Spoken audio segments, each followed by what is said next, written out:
बिस्मिल्लाहिर्रहमानिर्रहीम अस्सलाम वालेकुम। मैथ की बुक स्टार्ट की हुई थी, क्लास 9 की जौन सी न्यू बुक है। आज की वीडियो में इसका चैप्टर नंबर 4 स्टार्ट करेंगे, जिसका नेम है factorization and algebraic manipulation. Factorization और अलजेब्रिक मैनिपुलेशन के रिलेटेड जैसे जैसे कॉन्सेप्ट एक्सरसाइज में आते जाएंगे, उसके साथ साथ एक्सप्लेन करता जाऊँगा। सबसे पहले इसकी एक्सरसाइज नंबर 4.1 जौन से ये स्टार्ट करते हैं, जिसका क्वेश्चन नंबर 1 है factorize and identifying common factors. सबसे पहले देख लेते हैं कि ये कॉमन फैक्टर जोन से ये क्या होते हैं। तो इसके लिए आपकी बुक पर ये जो पेज है, पेज नंबर 65, इसमें ये लिखा हुआ है कॉमन फैक्टर्स। उसके लिए सबसे पहले जोन सी ना ये चीज़ समझते हैं। ये एक मेरे पास एक्सप्रेशन दिया हुआ है 2ab² प्लस 6ab। अब इसमें आप देखें प्लस या माइनस, इससे पहले और बाद में जो नंबर होता है ना, अब ये देखें एक ये वाली टर्म है जिसको मैं सेपरेट किया है और एक ये टर्म है। ये चीज़ आपको पता होना चाहिए। इसमें इस एक्सप्रेशन में अब दो टर्म्स हैं। अब ये एक्सप्रेशन अगर मैं लिखूं 2+9b plus 7a minus 14c, इसमें देखें एक टर्म, दो, तीन, चार। ये बेसिक कॉन्सेप्ट है मैथ के, जो आप अब साथ साथ सीखेंगे कि प्लस और माइनस में जो डिफरेंस आता है, इससे पहले और बाद में जो टर्म होती हैं, इसको कहा जाता है टर्म्स। अब इसके बाद ये जो टर्म है ना 2ab², इसमें ये 2a b का स्केयर है 2 दफ़ा b। ये चार जोन से हैं, ये इस टर्म के फैक्टर हैं। इस तरह ये टर्म है 6ab। इसमें देखिए 2 और 3 फैक्टर असल में होते क्या हैं, मैं आपको बताता हूँ। फैक्टर वो नंबर होते हैं जो दूसरे नंबर को मुकम्मल तौर पर डिवाइड करे। मिसाल के तौर पर मैं लिखूंगा यहाँ पर 10। अब 10 के फैक्टर हैं 1, 2, 5 और 10, क्योंकि 1 भी मुकम्मल तौर पे डिवाइड करता है, 2 भी, 5 भी और 10, क्योंकि ये सार्ब के टेबल में 10 आता है। और अगर मैं सिंपल बताऊं, इनमें से मैं कोई भी नंबर लेता हूं, 2 लेता हूं, तो 2 5 टाइम 10 मुकम्मल तौर पे डिवाइड किया है, बाकी कुछ भी नहीं बचा। तो वो नंबर जिससे डिवाइड करे और मेरे पास आंसर ज़ीरो आए, वो नंबर फैक्टर्स होते हैं। अब जो चीज़ मैंने आपको समझानी थी, ये कॉमन फैक्टर्स वो होते हैं कि जो चीज़ दोनों में कॉमन हो, सेम हो। ये देखिए 2x-6 है। अब 2 है और 2 के टेबल में 6 भी आता है, तो 2 जो सा है इन दोनों टर्म्स का कॉमन फैक्टर है, तो वो 2 कॉमन निकाल लिया है। सिंपल चीज़ है ये। इससे रिलेटेड आप क्वेश्चन करते हैं, आपका कॉन्सेप्ट और क्लियर होगा। ये देखिए इसका पार्ट नंबर 1 जो सा है वो करते हैं 6x+12। इसके कॉमन फैक्टर देखने हैं, तो ये देखिए लिखा हुआ है क्वेश्चन 6x+12। सबसे पहले ये क्वेश्चन जो है वो मैंने वैसे ही लिख लिया है। अब इनमें से अगर मैं नोट करूँगा तो कॉमन क्या आ रहा है। देखिए 6 और 6 के टेबल में 12 भी आता है, तो यहाँ से मैंने 6 कॉमन निकाल लिया, बाकी रह जाएगा x। 6 का टेबल मैं 2 तक रीड करूँगा तो वो 12 आ जाएगा। ये सिंपल इसका आंसर है। और यहाँ पर मैं लिखूँगा 6 इज़ कॉमन फैक्टर के 6 जो सा है इन दोनों में से कॉमन आ रहा है, तो 6 इसका कॉमन फैक्टर है। ये इतना सा इसका आंसर है। अब इससे नेक्स्ट इसका सेकंड वाला पार्ट है 15y² प्लस 20y। सबसे पहले ये मैं क्वेश्चन जो है वो वैसे ही लिख लेता हूँ, ये कि 15y² प्लस 20y। अब इनमें से कॉमन क्या आ रहा है वो देखें। ये देखिए ये y² है और ये y की पावर जहाँ कुछ नहीं होता 1 है। कॉमन चीज़ जो दोनों में सेम होती है, देखें y की पावर 1 जो होती है वो दोनों के पास है। अब ये 15 है और ये 20। 15 के टेबल में 20 नहीं आता, लेकिन 5 एक ऐसा नंबर है। अब फैक्टराइजेशन के लिए मैं आपको पहले क्लियर कर दूं, अगर आपको टेबल आते होंगे तो फिर आपका ये चैप्टर होना है, नहीं तो बड़ी मुश्किल होगी। तो आप अपने आसानी के लिए रोज़ 2-3 टेबल जो से है वो रिवाइज करें, उनको याद करना स्टार्ट करें। 5 जब कॉमन निकालूंगा, 5 का टेबल मैं कहाँ तक रीड करूँ कि 15 आ जाएगा 3 तक। 5 3 टाइम 15। ये वाई का स्केयर है, एक वाई कॉमन आ जाएगा, बाकी एक वाई रह गया है। प्लस 5 का टेबल कहाँ तक रीड करूँ, 20 आ जाएगा, तो 5 4 टाइम 20 और वाई कॉमन आ गया, उसकी जगह कुछ भी नहीं रह जाएगा, तो ब्रैकेट क्लोज। तो अब कॉमन क्या आया है 5y। ये है इसका answer. 5y is common factor, ये है इसका आंसर। अब इससे नेक्स्ट इसका थर्ड वाला पार्ट -12x² माइनस 3x। सबसे पहले मैं ये क्वेश्चन लिखूंगा, अब मैं देखूंगा इनमें से कॉमन क्या आ रहा है। ये देखिए सबसे पहले नेगेटिव नंबर दोनों के पास है, तो वो नेगेटिव नंबर कॉमन आ जाएगा। नेगेटिव नंबर अगर स्टार्ट में भी हो वो कॉमन निकाल लेते हैं, क्योंकि फर्स्ट वाली जो टर्म है वो पॉजिटिव होनी चाहिए, कोशिश ये होती है। अब इसके पास x² और इसके पास x की पावर 1 है, तो एक x भी है जो कॉमन आ रहा है। अब 12 है और ये 3 है, 3 के टेबल में 12 भी आता है, तो मैंने 3 जो है वो कॉमन निकाल लिया है। नेगेटिव नंबर कॉमन आ गया तो अंदर नेगेटिव की जगह पॉजिटिव हो जाएगा। 3 का टेबल कहाँ तक रीड करूँ, 12 आ जाएगा, तो 3 4 टाइम 12। एक एक्स कॉमन आ गया, यहाँ पे एक्स स्केयर है तो वो एक एक्स रह जाएगा। अब जो फर्स्ट टर्म है इसके साथ अगर पॉजिटिव भी हो तो लिखा नहीं जाता, वैसे ही लिख लेते हैं। अगर आप पॉजिटिव लिखना चाहते हैं तो लिख सकते हैं। अब नेगेटिव नंबर कॉमन निकाला है तो अंदर वाला साइन जो है वो चेंज हो जाता है, नेगेटिव है तो वो पॉजिटिव हो जाएगा। अब 3 कॉमन आ गया, उसकी जगह रह जाएगा 3 1 टाइम 3।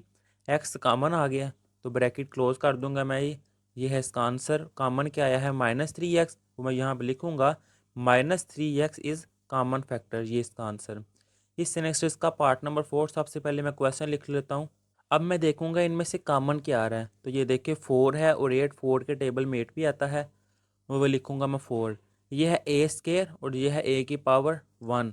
तो जो छोटी टर्म होती है यानी कि दोनों में सेम होती है वो चीज़ कॉमन आती है, तो ये मैंने ए कॉमन निकाल लिया। अब ये बी की पावर 1 है और ये बी की पावर 2 है, सेम क्या है, सेम है पावर 1।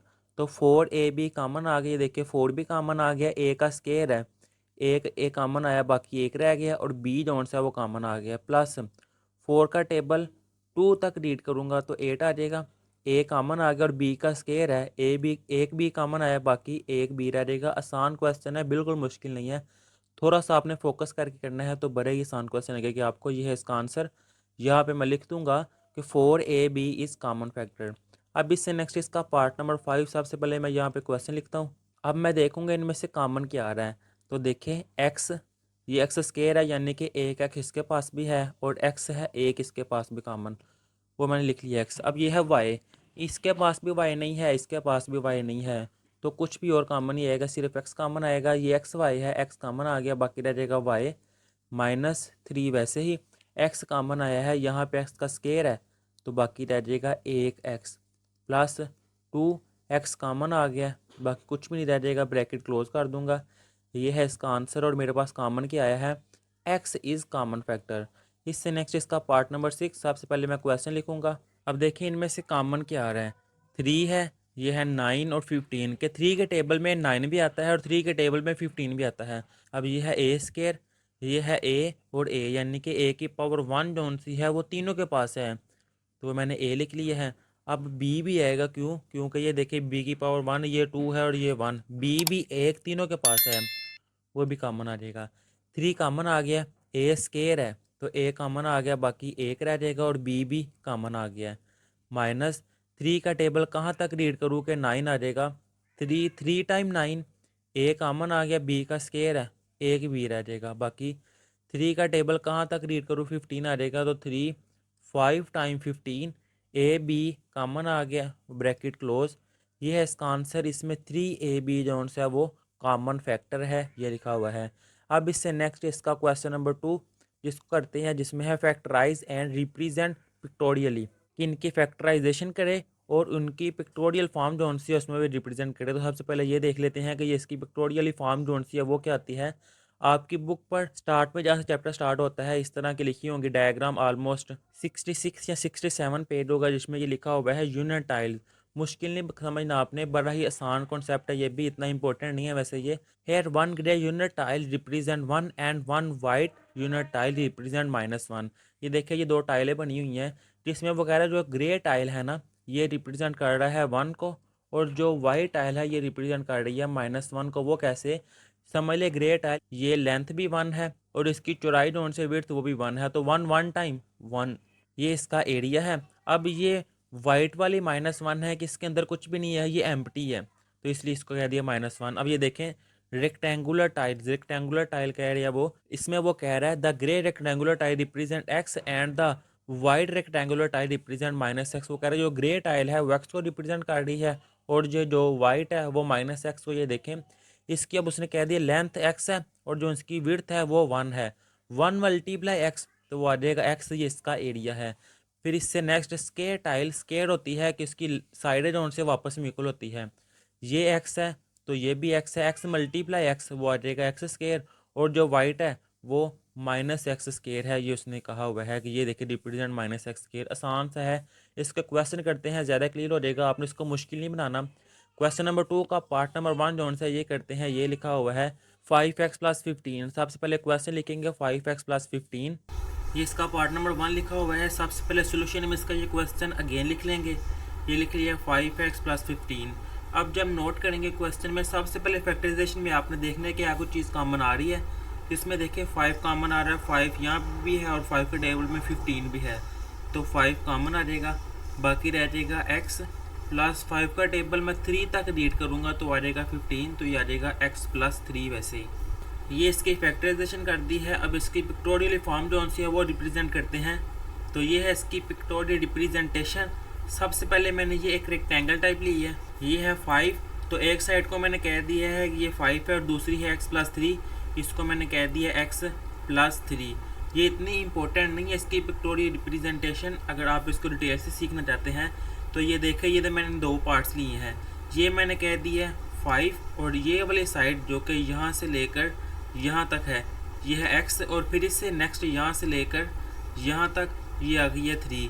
तो ये टोटल जो सी यहाँ से लेकर यहाँ तक ये आ जाएगी x + 3। अब 5 × x वो आ जाएगा 5x। अब 5 × 3 वो आ जाएगा 15। अगर मैं इनको ऐड कर दूँ तो 5x + 15, जो कि ये क्वेश्चन बन जाता है। और मैंने अगर इसकी फैक्टराइजेशन की फॉर्म में लिखनी है तो ये है 5 और ये x + 3। अब इससे नेक्स्ट आ जाएगा इसका पार्ट नंबर 2। सबसे पहले सोल्यूशन में इसका ये क्वेश्चन अगेन लिखेंगे x² + 4x + 3। ये मैंने क्वेश्चन लिख लिया है। अब इसकी फैक्टराइजेशन आपने सीखनी है। इसमें से कुछ भी कॉमन नहीं आ रहा, x² + 4x + 3। अब फैक्टराइजेशन कैसे करते हैं वो देखिएगा। x² के साथ कांस्टेंट है 1, इस 1 को लास्ट वाली कांस्टेंट टर्म से मल्टीप्लाई करते हैं। 1 × 3 वो आगे है 3। अब ये देखें, मैं लिखता हूँ, फर्स्ट टर्म ऐसे लिखती जाती है और लास्ट वाली टर्म भी वैसे। अब ये जो सेंटर वाली टर्म है ना, मिड वाली टर्म जिसके साथ x का है, इसके 2 टर्म्स ऐसी बनानी होती हैं कि इनको ऐड करूं या सब्ट्रैक्ट करूं तो मेरे पास सेंटर वाली टर्म आए, और जब उनको मल्टीप्लाई करूं तो मेरे पास ये कांस्टेंट आए। ये 4x है, अगर इसको मैं लिखूं 1x + 3x, यहाँ पे मैं प्लस लिख लेता हूँ। 1x + 3x वो आ जाएगा 4x, और 1 × 3 वो आ जाएगा 3। अब 4 है तो ये देखें 2 + 2, ये भी तो 4 है। ये मैंने क्यों नहीं लिखा, क्योंकि 2 + 2 तो 4 हो गया है, लेकिन 2 × 2 वो भी आता है 4, मल्टीप्लाई करके मेरे पास 3 आना चाहिए। तो इसलिए आज से मैंने इसकी फैक्टराइजेशन करनी है। इसके और पार्ट्स करेंगे तो आपको क्लियर हो जाएगा। अब देखें, फर्स्ट वाली 2 टर्म जो से इनमें से कॉमन क्या आ रहा है, इनमें से x कॉमन आ रहा है, वो मैंने कॉमन निकाल लिया है। बाकी रह जाएगा 1x प्लस ये x कॉमन आ गया है, बाकी रह जाएगा 1। अब जो नेक्स्ट वे 2 टर्म्स हैं इनमें से क्या कॉमन आ रहा है, 3 कॉमन आ जाएगा, बाकी रह जाएगा x, और इसमें से 3 कॉमन आ गया तो 3 1 × 3 यहाँ मर रह जाएगा। अब ये x + 1 और ये x + 1 ये दोनों सेम है, ये मैं कॉमन निकाल लूँगा x + 1, बाकी क्या रह जाएगा, बाकी रह जाएगा x और 3, वो मैं लिख लूँगा x + 3। ये मैंने इसकी फैक्टराइजेशन कर ली है। सबसे पहले मैं एक रेक्टेंगल ड्रा करूँगा। जो मेरे पास आंसर आया है ये है x + 1 और एक आया है x + 3, तो वो मैं यहाँ पे लिख दूँगा कि मेरे पास एक साइड आई है x + 1 और दूसरी साइड आई है x + 3। अब इससे नेक्स्ट आ जाएगा इसका थर्ड वाला पार्ट। सबसे पहले मैं ये क्वेश्चन लिख लूँगा। अगेन ये क्वेश्चन है, अब इसकी फैक्टराइजेशन करनी है। ये देखिएगा, ये है 8 और x² के साथ कांस्टेंट है 1, 8 × 1 वो आ जाएगा 8। अब इससे नेक्स्ट है, फर्स्ट वाली टर्म भी वैसे लिख लेनी है और लास्ट वाली जो सी टर्म है वो भी वैसे ही।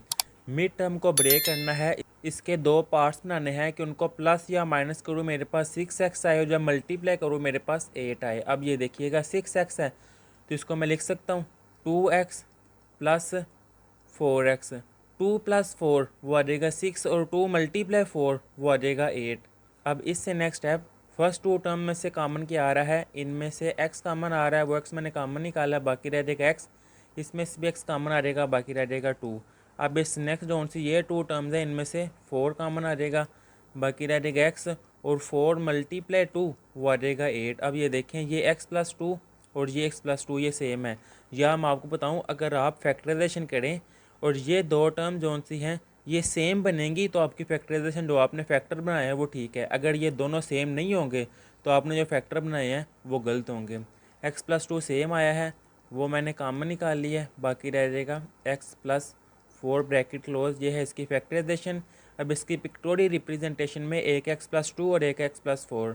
इसकी पिक्टोरियल रिप्रेजेंटेशन में मैं एक साइड को कह दूंगा कि ये है x + 2 और दूसरी है x + 4।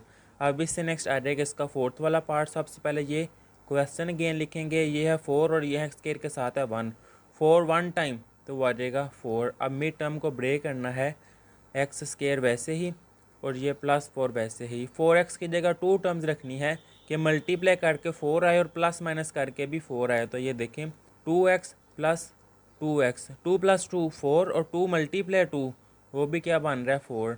अब इन दोनों में से कॉमन क्या आ रहा है, इन दोनों में से x कॉमन का आ रहा है, बाकी रह जाएगा x + x कॉमन आ जाएगा, बाकी रह जाएगा 2।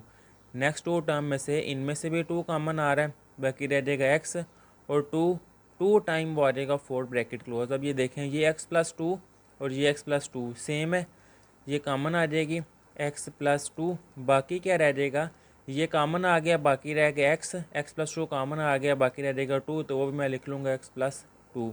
ये भी है x + 2, ये भी है x + 2, तो वो आ जाएगा x + 2 का होल स्केयर, क्योंकि एक पावर इसकी एक पावर इसकी है तो वो 2 आ जाएगी। अब ये क्वेश्चन जो सा है ना, ये इस फार्मूले से भी कंप्लीट हो सकता है, a + b के स्केयर वाला जो फार्मूला है कि a² + 2ab + b का स्केयर, इससे भी कंप्लीट हो सकता है। अगर आप ये फार्मूला अप्लाई करना चाहते हैं तो वो कर सकते हैं, नहीं तो ये क्वेश्चन का आंसर आपके सामने है।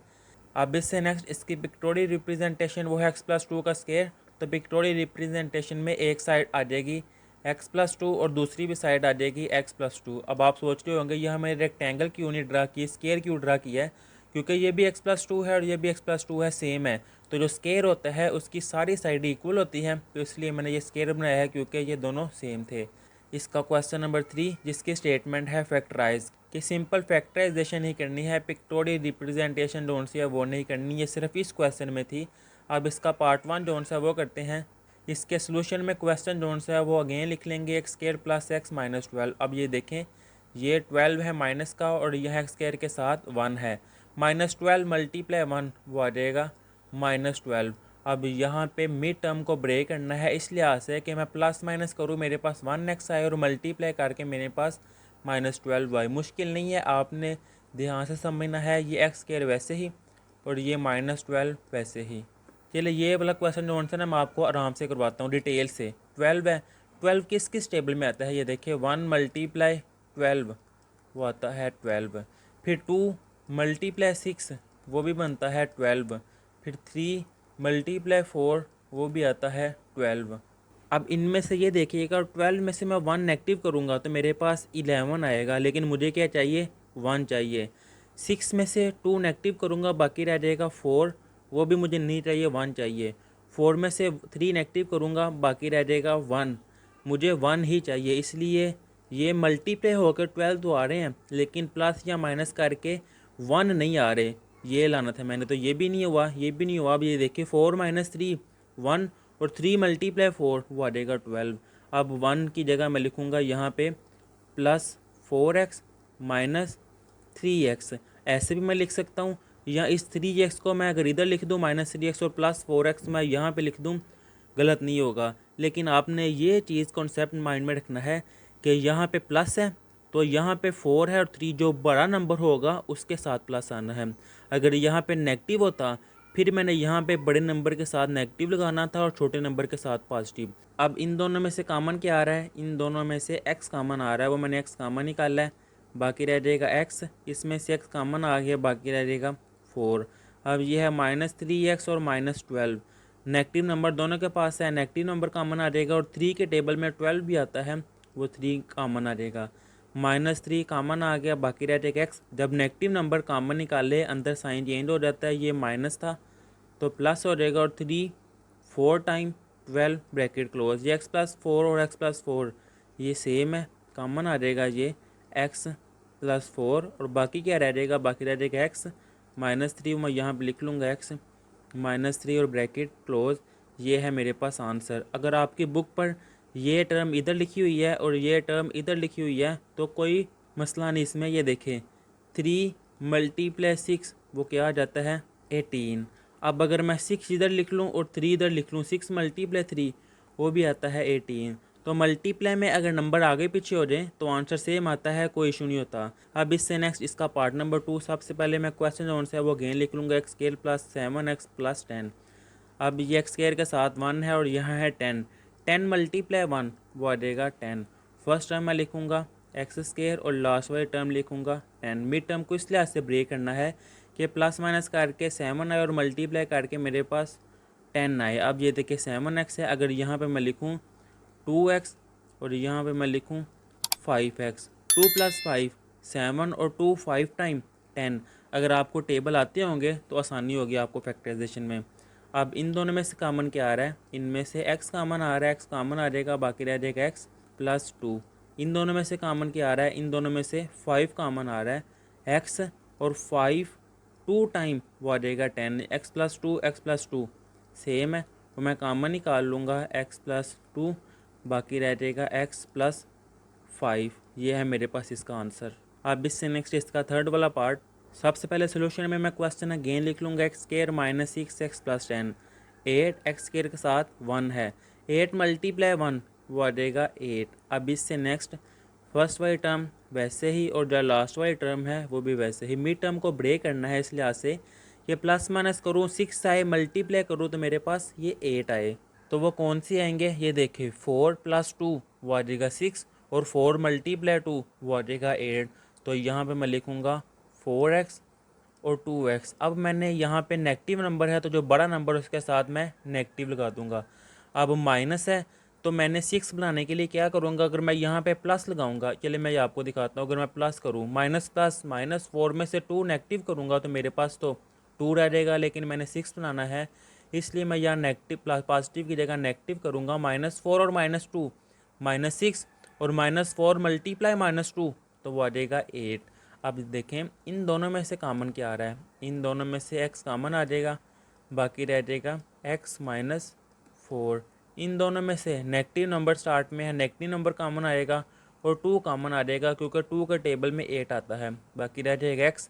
नेगेटिव नंबर कॉमन निकाल लूँगा तो अंदर साइन चेंज हो जाएगा, पॉजिटिव की जगह नेगेटिव और 2 4 टाइम वो आ जाएगा 8। ये x - 4 x - 4 सेम है, वो कॉमन आ जाएगा x - 4, बाकी रह जाएगा x - 2। ये है इसका आंसर। अब इससे नेक्स्ट इसका फोर्थ वाला पार्ट x² - x - 56। इसके सोल्यूशन में सबसे पहले ये मैं क्वेश्चन लिखूँगा x² - x - 56। फर्स्ट वाली टर्म वैसे ही x² और लास्ट वाली टर्म वैसे ही।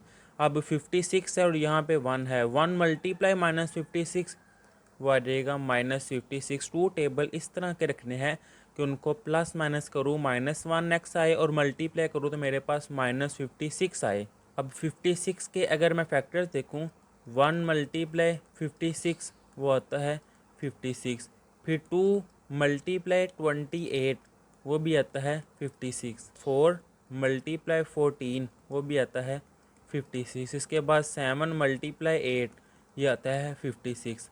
ये 56 के लिए आसे है, 56 में से 1 नेगेटिव करूँगा तो वो आ जाएगा 55, लेकिन मुझे तो 1x चाहिए तो ये ख़त्म हो गया। 28 में से 2 नेगेटिव करूँगा तो 26, मुझे 1 चाहिए, ये भी नहीं आएगा। 14 में से 4 करूँगा तो 10 आ जाएगा, मुझे 1 चाहिए, ये भी नहीं होगा। 8 में से 7 करूँगा तो ये आ जाएगा 1।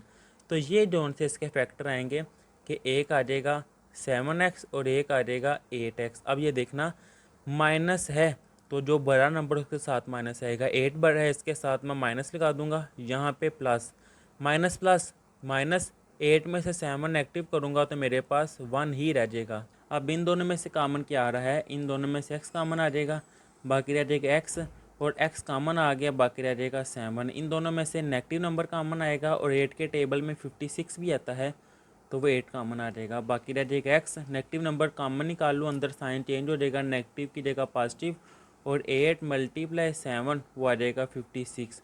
x + 7 x + 7 ये सेम है, कॉमन आ जाएगा x + 7, बाकी क्या रह जाएगा, बाकी रह जाएगा x और -8 वो मैं लिख दूंगा x और ये -8 और ब्रैकेट क्लोज, ये है आंसर।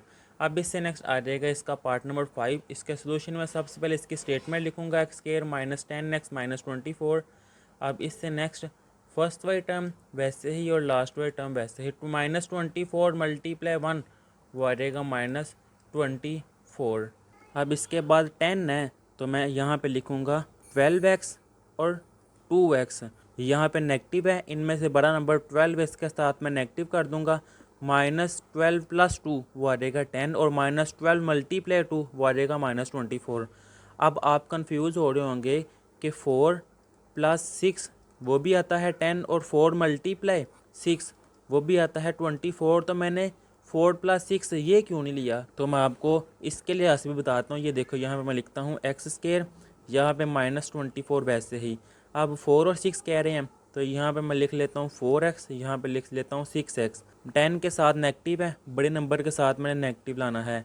-6 यहाँ पे फिर मैं -4 लगाऊंगा, -6 -4 फिर ही बनेगा -10, और -4 × -6 माइनस माइनस वो आ जाएगा प्लस, और 4 × 6 वो आएगा 24। ये प्लस का 24 आता है जब मैं इस लिहाज से माइनस माइनस के साथ मल्टीप्लाई करूँगा, लेकिन मैंने माइनस का 24 लाना है, इसलिए मैंने ये वाले नंबर जोन से हैं वो नहीं लिए, गलत मान जाते हैं, इससे आंसर जोन से है वो करेक्ट नहीं आता।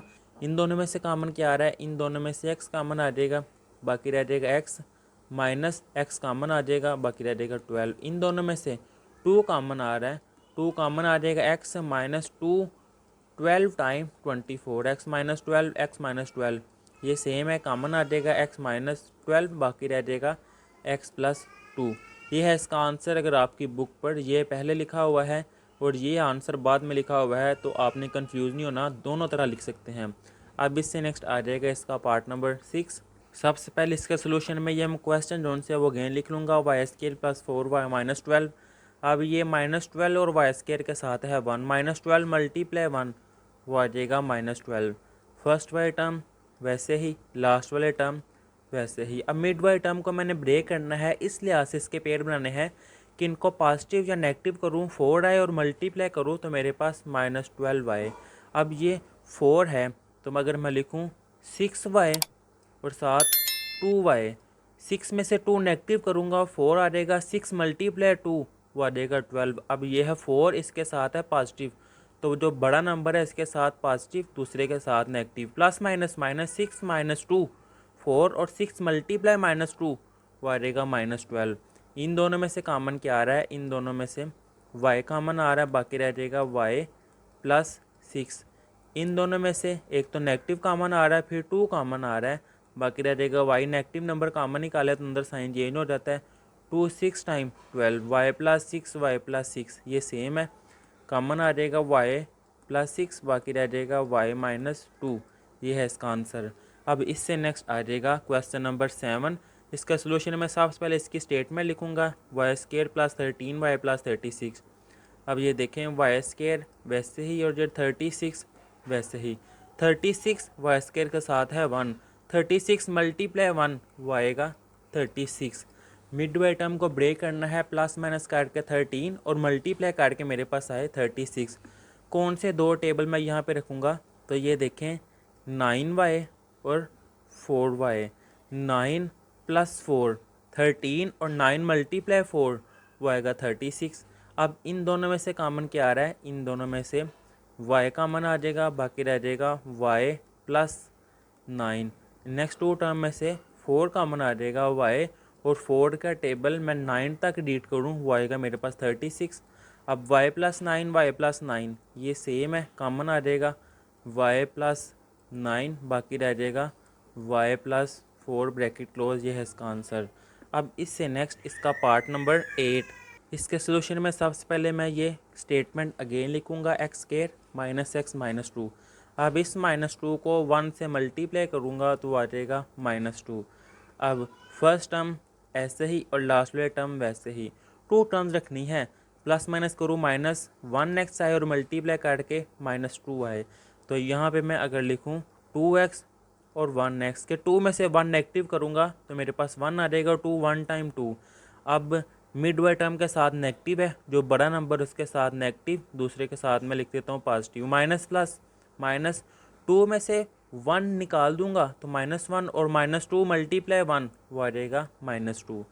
अब फर्स्ट 2 टर्म में से कॉमन क्या आ रहा है? x कॉमन आ जाएगा, बाकी रह जाएगा x - 2।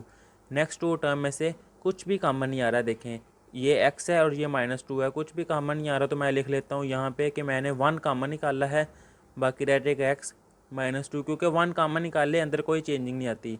ये है x - 2 x - 2, सेम है वो कॉमन आ जाएगा x माइनस टू, बाकी क्या रह जाएगा, बाकी रह जाएगा x plus x minus two common आ गया, बाकी रह गया 1, वो 1 मैंने लिख दिया है, तो ये है इसका आंसर। अब इससे नेक्स्ट आ जाएगा इसका क्वेश्चन नंबर 4, जिसकी स्टेटमेंट भी है फैक्टराइज, जिसका फर्स्ट वाला पार्ट जो से ये करते हैं इसके सोल्यूशन में। सबसे पहले मैं क्वेश्चन अगेन लिख लूँगा 2x square plus 7x plus 3। अब ये देखें ये है 3 और यहाँ पे x स्केयर के साथ है 2। मैंने जितने भी अभी तक पार्ट किए हैं यहाँ पे मैं 1 लगाता था और फिर उसको मल्टीप्लाई करता था। हालांकि 1 लगा के मल्टीप्लाई करने से कोई चेंजिंग नहीं थी आती, लेकिन मैं इसलिए करता था कि आपके माइंड में रहे अगर एक्स के साथ कोई और नंबर आ जाए तो आपने बोलना नहीं है, इस कांस्टेंट को उस नंबर से मल्टीप्लाई करना है। ये 3 और ये 2 है, मैं मल्टीप्लाई करूँगा, 3 मल्टीप्लाई 2 वो आ जाएगा 6। अब मिड टर्म को मैंने इस लिहाज से ब्रेक करना है कि मैं प्लस माइनस करके 7 लाऊँ और मल्टीप्लाई करके मैं 6 लाऊँ। अब सबसे पहले मैं इसकी फर्स्ट टर्म लिख लूँगा 2x स्क्वायर और लास्ट वाली टर्म लिखूँगा 3।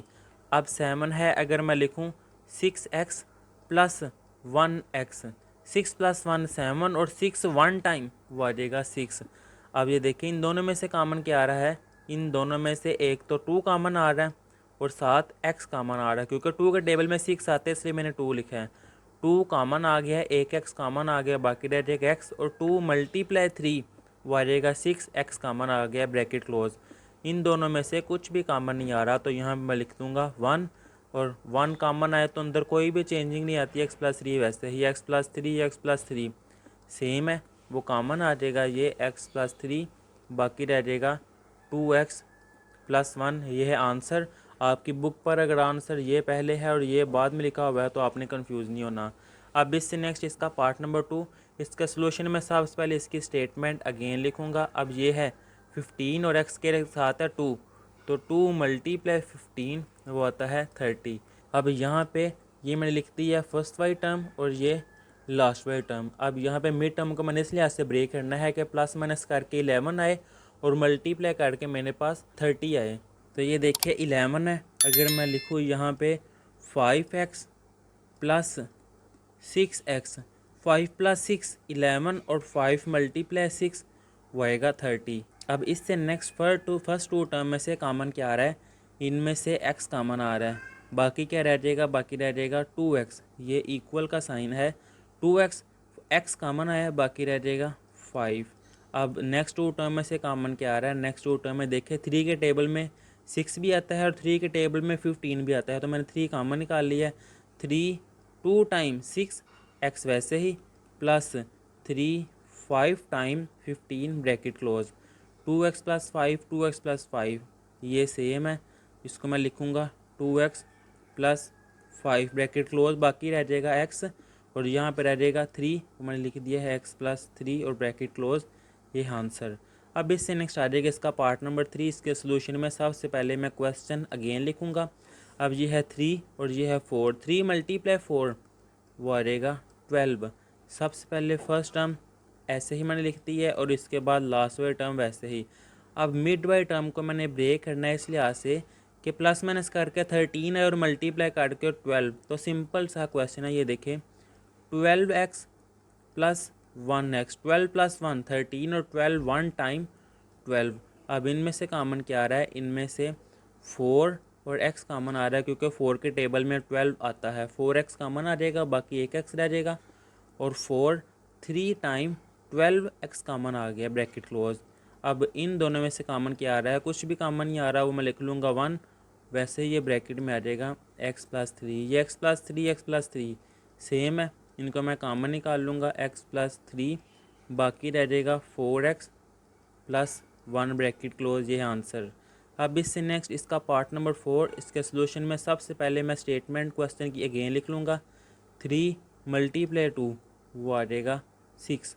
सबसे पहले मैं फर्स्ट वाली टर्म जो सी है वैसे लिख लूँगा 3x स्क्वायर और लास्ट वाली प्लस 2 वैसे ही। 5x है, इसके मैंने पेड़ बनाने हैं, तो ये देखें 3x प्लस 2x, 3 प्लस 2 5 और 3 2 टाइम वो आ जाएगा 6। इनमें से कॉमन क्या आ रहा है, इनमें से एक तो 3 सेम है और दूसरा x दोनों के पास है, वो 3x कॉमन आ जाएगा बाकी रह जाएगा x, 3x कॉमन आ गया बाकी रह जाएगा 1। इन दोनों में से कॉमन क्या आ रहा है, इन दोनों में से 2 कॉमन आ रहा है, 2 कॉमन आ जाएगा बाकी रह जाएगा x, 2 कॉमन आ गया तो इसकी जगह पे 2 1 time 2 x plus 1 x plus 1 ये सेम है, कॉमन आ जाएगा ये एक्स प्लस वन, बाकी रह जाएगा 3x प्लस 2 और ब्रैकेट क्लोज, ये है इसका आंसर।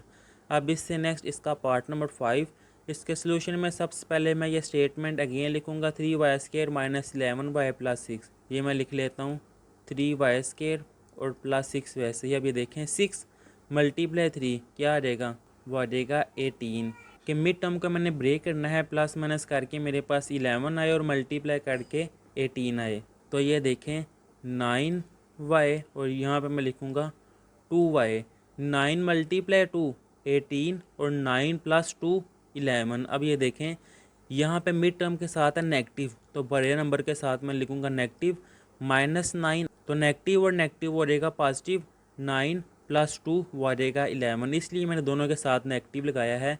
अब इन दोनों में से कॉमन क्या आएगा, इनमें से कॉमन आएगा 3 और y, 3y कॉमन आ जाएगा, बाकी रह जाएगा y माइनस 3 टाइम 9 और y कॉमन आ गया। इन दोनों में से कॉमन क्या आएगा, एक तो नेगेटिव स्टार्ट में है वो कॉमन आ जाएगा और 2 कॉमन आ जाएगा, -2 कॉमन आ गया, प्लस y रह जाएगा। और जब नेगेटिव नंबर कॉमन निकाल लें साइन चेंज होते हैं, 2 3 टाइम वो आ जाएगा 6। अब ये y माइनस 3 सेम है, वो कॉमन आ जाएगा y माइनस 3, बाकी रह जाएगा 3y माइनस 2 ब्रैकेट क्लोज, ये है इसका आंसर। अब इससे नेक्स्ट इसका पार्ट नंबर 6, जिसके सोल्यूशन में इसकी स्टेटमेंट अगेन लिखूंगा मैं 2y² minus 5y plus 2, 2 multiply 2 वो आ जाएगा 4 कि मैंने मिड टर्म को इस लिहाज से ब्रेक करना है कि प्लस माइनस करके मेरे पास 5 आए और मल्टीप्लाई करके मेरे पास 4 आए। ये देखिए ये है -5y, अगर मैं लिखूँ 4y और 1y, 4 प्लस 1 वो आ जाएगा 5 और 4 1 टाइम 4, लेकिन मैंने साइन किस लिहाज से लगाने हैं, यहाँ पे मिड टर्म के साथ माइनस है, इन दोनों में से जो बड़ा नंबर है इसके साथ नेगेटिव। अब -4 और -1 फिर ही बनेगा -5 और -4 मल्टीप्लाई -1 फिर ही बनेगा 4। अब इन दोनों में से कॉमन क्या आ रहा है, इन दोनों के साथ 2 कॉमन आ रहा है और y कॉमन आ रहा है, 2y कॉमन आ जाएगा, बाकी रह जाएगा y 2 टाइम वो आ जाएगा 4y कॉमन आ गया ब्रैकेट क्लोज। अब इन दोनों के साथ ये देखिए ये नेगेटिव नंबर है, स्टार्ट में नेगेटिव नंबर वो कॉमन निकाल लेते हैं, -1 कॉमन निकाल लिए तो अंदर हो जाएगा plus y, negative number common निकाले तो अंदर साइन चेंज होते हैं, प्लस की जगह आ जाएगा -2 वैसे ही, y-2 ये सेम है, कॉमन आ जाएगा y-2, बाकी रह जाएगा 2y-1 ब्रैकेट क्लोज, ये है आंसर। अब इसके बाद इसका पार्ट नंबर 7 है, जिसके सोल्यूशन में सबसे पहले मैं स्टेटमेंट अगेन लिखूँगा 4z² minus 11z plus 6 multiply 4 वो आ जाएगा 24। अब ये देखें फर्स्ट टर्म जो सी है वो मैंने वैसे लिख दी है और लास्ट वाला टर्म भी वैसे ही। मिड टर्म को मैंने ब्रेक करना है कि प्लस माइनस करके 11 और मल्टीप्लाई करके मेरे पास आया 24। अब 11 है 8z और 3z। अब आप सोच रहे होंगे मैंने 8 और 3 क्यों ही लिया है, क्योंकि 8 मल्टीप्लाई 3 24 बन रहे हैं। अगर मैं 7 प्लस 4 लूँ वो तो 11 आ रहा है, लेकिन 7 मल्टीप्लाई 4 वो आ रहा है 28, इसलिए मैंने ये नंबर नहीं लिए। अब ये 8 है और ये 3 है, यहाँ पे 11 के साथ नेगेटिव है तो यहाँ बड़े नंबर के साथ मैं लगाऊंगा नेगेटिव, -8 और -3 वो आएगा -11, -8 मल्टीप्लाई -3 वो आएगा 24। अब इन दोनों में से कॉमन क्या आ रहा है, इन दोनों में से देखिए 4z कॉमन आ रहा है, बाकी क्या रह जाएगा z -4 का टेबल मैं 2 तक रीड करूँगा तो वो आ जाएगा 8 ब्रैकेट क्लोज।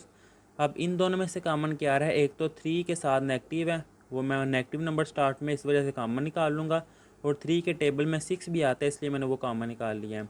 अब ये बाकी रह जाएगा z। अब इसके बाद नेगेटिव नंबर कॉमन निकाल ले, अंदर साइन चेंज होगा तो 3 2 टाइम वो आ जाएगा 6, ये z-2 सेम है, वो मैं एक दफ़ा लिख लूँगा z-2, बाकी रह जाएगा 4z-3, तो मैं लिख दूँगा 4z-3 ब्रैकेट क्लोज, ये है इसका आंसर।